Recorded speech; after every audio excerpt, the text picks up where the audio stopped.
What's up, beautiful people? This is me, testing. Hey. Hello, beautiful people. Thank you for tuning in to another special episode of WiseAïchaTalks. Let me sip on my water. Delicious. I had to do that before we get into the topic today. Okay, I just want you all to excuse the noise in the background because as usual, I'm in places where other people live, so you're gonna hear noises, cars going by, but I hope that we can still stay tuned with one another. So today I'm gonna be covering a specific topic that I think is really important to add into the addition of the healthy weight journey, but just as a regular WiseAïchaTalks as well. And today's topic is going to be the importance of believing in the impossible. And what is the impossible? It usually is defined by yourself and by your community and the people around you. And today I'm going to share with you my UCLA story because I truly believe that this story is the best testimony, at least that I use for myself personally and for others, to showcase the importance of believing in things that may not seem possible at this moment, but are definitely possible if you continue to believe in it and you work towards it. So I'm going to share with you all my UCLA story, and I hope that you all enjoy it. Stay tuned for the rest of the video. So here goes my UCLA story and how I came to realize that there's nothing on this earth that is impossible. Miracles happen all the time, and they can happen in your own life. The first step to my UCLA story is the dream. I had the dream while I was in high school that I had to, figure out what my next step was when I was asked in 11th grade, where do you want to go to college? And this was interesting for me because I had never been asked this question before, and this is also related to my past history and my upbringing, which is something I'm going to cover in another episode, hopefully, as we get more acquainted with one another. Anyways, as I was saying, so I was asked from, I think, a college counselor at high school. Shout out to college counselors in high schools because they're the ones that sometimes take the role of being parents and being guardians for a lot of students. I was asked, like, where do you want to go to college? And I was like, damn, I haven't really thought about this and I've never been asked this question. Let me get back to you. So I did my Google Schmoogle search, and I was able to come across UCLA as like one of the #1 top ranked public universities in the United States, in the world. And I was like, what is this school? So I was obsessed with UCLA for a couple of months, watching YouTube videos about moving, watching like games and all that, because UCLA is such a big school, so there's a lot of stuff about UCLA online. I was even following UCLA students that were vloggers on YouTube because I really felt like I had to see what life was like there. And once I was hitched to that, I fell in love with the school. I fell in love with California, the idea of moving to a different place. I grew up in New York, so I was like, oh, going to a place where it's sunny and it's a nice vibe, and I also get to restart my life over and let go of these past traumas. I was like, this is amazing. This is gonna be an amazing opportunity. Then I found out that UCLA was having an information session in New York City, which is where I grew up. I went to the information session with one of my older cousins, who was also my guardian at the time. And we went to the session to just learn about UCLA and to see how I could make my dream come true.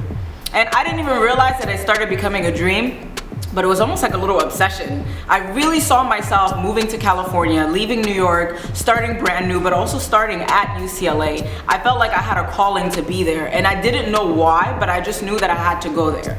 So once we went to the info session, we learned a lot about the great stuff that UCLA has to offer. But then when it came to talk about the price, the chang, we found out that at that time, it was about $56,000 per year for out-of-state students, which now it has changed drastically and it's a lot more expensive. But once I found that out, I was like, woo.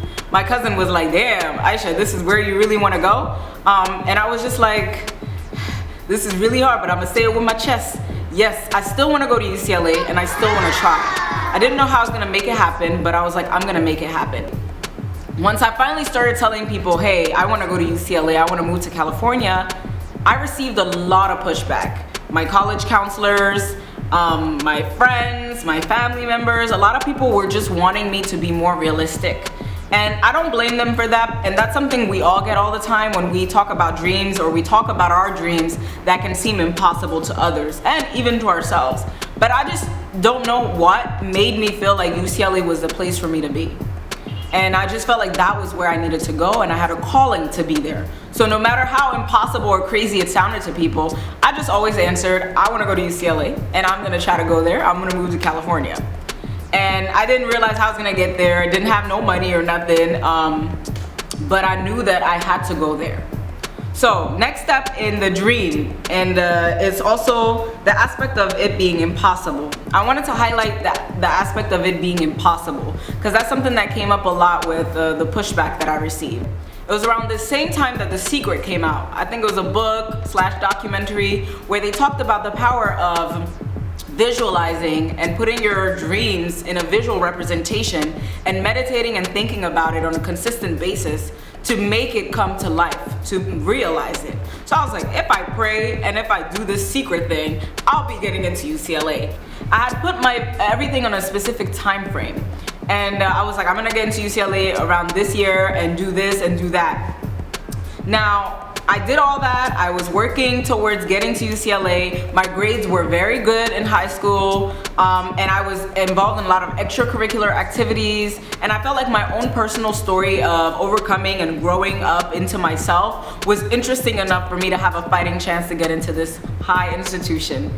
And I applied to UCLA, and I got denied. And I was very sad. I cried for like 2 hours straight, and then I was like, just because they denied me now don't mean I can't try again. And I don't know what sparked me. Maybe I can say God pushed me, and I was just like, why am I crying? I still am alive, the school is still there, and there's always next year or the year after that. So why don't I try to figure out how I'm gonna get into this school? I started doing my Google schmoogle again, and Google didn't sponsor this video, so don't try to come for me. I Googled schmoogled, and I found a community college in California called Santa Monica College that was a highly ranked community college in terms of high transfer rates to UCLA. So I immediately went to one of the info sessions for Santa Monica College in New York, which everything kind of happened in a specific way. It was almost like God was like making things work for me. What are the odds that this community college had an info session in New York City, where I was, and I could go and actually learn about them before I moved to California? So I went to the info session, and I immediately fell in love with the people, the vibe, and I was convinced that I needed to go to California. I applied to Santa Monica College, and then I struggled to get my plane ticket, and I bought a one-way ticket to California. I found my roommate on like a weird website. I think it was a school website at the time, and my roommate actually offered to come and pick me up with her father at the airport, and I'm super grateful to them because, you know, I basically went there with no money. I just had faith and hope that I was gonna get to be able to get everything that I needed to get. And I think I was very naive, but I also felt like it was just like I was being divinely guided. Shout out to my cousin Fatima, because I think she would be proud that I'm using that. But I felt like I was divinely guided to go to California. So once I got to California and I went to Santa Monica College, within a week I got a job. I started working multiple times. I started working multiple jobs to support myself, to pay rent, to go to school. And although community college is supposed to be a 2-year thing, I ended up going to Santa Monica College for about 3.5 years. So it wasn't ideal, but I was able to at least get to a certain place and focus on my academics and focus on achieving my dreams. There were many challenges that I had in California, but that's a whole nother video for a whole nother time. But I was eventually able to apply to UCLA after 3.5 years of dreaming and working towards this. And I got accepted into UCLA. I cried, I bawled out, I was shaking myself, shaking my booty. I was so super excited. I was ecstatic because I was like, wow, Aisha, you finally got into the school. Now what are you gonna do? Like, are you gonna pinch yourself? Like, what are you gonna do? For me, it was eye-opening when I received the acceptance letter, because it showed me that there's nothing that you can't do if you stay consistent and you follow your goal, your dream.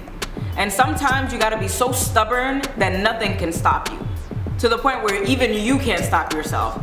I was so much like, my brain was working like a robot. I was like, I'm gonna go to UCLA. I don't care what anybody says. I'm moving to California. I don't care what anybody says. I'm gonna pay for rent. I don't care what anybody else says. And I don't know what it was, but at every step of the way, it seemed like God had my back, and I was able to get everything that I needed to get, to be guided to get to the place where I needed to get. Once I got into UCLA, your girl didn't have to pay out-of-state tuition because I was a California resident. I had been working and living in California for over a year and a half, three years and a half. So by that point, I was a California resident, filing taxes and paying taxes in the state of California. I was an independent of anyone, so literally I was able to go into UCLA and have scholarship cover my tuition. And I also found ways to, apply for different kinds of scholarships and to also apply for different jobs. I was an RA for a while, and I just basically made my experience what it was. I did research. I was able to take advantage of the 2 years that I had at UCLA and just make the most out of it, because that is where I wanted to go for so long. That was my dream for so long. And so being at UCLA, I was like, I'm gonna take advantage of all the resources, I'm gonna take advantage of all the experiences, and I'm going to do everything that I dreamt of doing. And just enjoying myself and taking in the fact that I was a Bruin. That's something that, for me, was my redemption. Because a lot of people had written me off and written off my dreams. And I can't tell you how great it felt for me to graduate from UCLA with highest honors, of course, because your girl had to do it. Now, I'm not saying I was mentally stable throughout the whole thing, but for me, UCLA taught me that anything you want in this life is possible if you have faith. And faith in God, faith in yourself, faith in your own dreams. And that you have a certain kind of determination that is sometimes so stubborn that nobody else can shake you. And there are certain circumstances where you shouldn't be so, rigid, but there are certain things you should go hard for. No matter how much it looks crazy to others, you should have faith and determination to go through with your dreams. And I really believe that having faith is important. Having faith in yourself, having faith in God, having faith in your circumstances, and really analyzing and looking around you to see where you can take advantage of resources. And also looking at yourself and seeing, okay, what are certain skill sets and talents that I have? How can I utilize what I already have to make my reality, to make my dreams come true? And I think so often we always look for external things, but sometimes we already have it all here. Now, we do need external factors to push you. I'm so grateful because I met so many great people in California, so many great people who adopted me as part of their family. And you know who you are. I appreciate and love you all. Those people made my experience even better. They were the ones who supported me while I was on my journey to achieving this dream that I had for so long. And after finishing UCLA, I was like, what's next? Because for so long, UCLA was my dream. So many people had told me, no, it's not gonna happen. And now that it happened and I'm done, where am I going next? What's the next thing? And now I had to realize that sometimes in life, God puts things in front of you because he knows how your brain works. My brain works with one thing at a time. I cannot see the full picture. I'll be overwhelmed. I'll start crying, getting emotional. But I saw UCLA and I realized after UCLA that it's so much bigger than that. UCLA was a stepping stone for me to get into the next phase of my life. And that is, what happened. And I embarked on my next journey of an international academic journey where I moved to Paris, France for my master's degree. That's something I covered in another video, but if you have more questions about that and my experience with that, I would love to answer. My UCLA story taught me the lesson of believing that the impossible is very possible. If you just believe, you work hard, and you have faith and determination. And of course, one key thing I learned is if you lead with positivity, you lead with good intentions, even if the immediate outcome is not great, the future, the near future or far future, God is gonna reward you for the positivity. The universe or life in general will reward you for the positivity that you put out into the world. And I truly believe that because I see that with everything that I've been able to do in my life. So I hope you guys all enjoyed my UCLA story, and I look forward to chatting a little bit more about the specifics of my life experience and some of the challenges that I faced while I was getting there.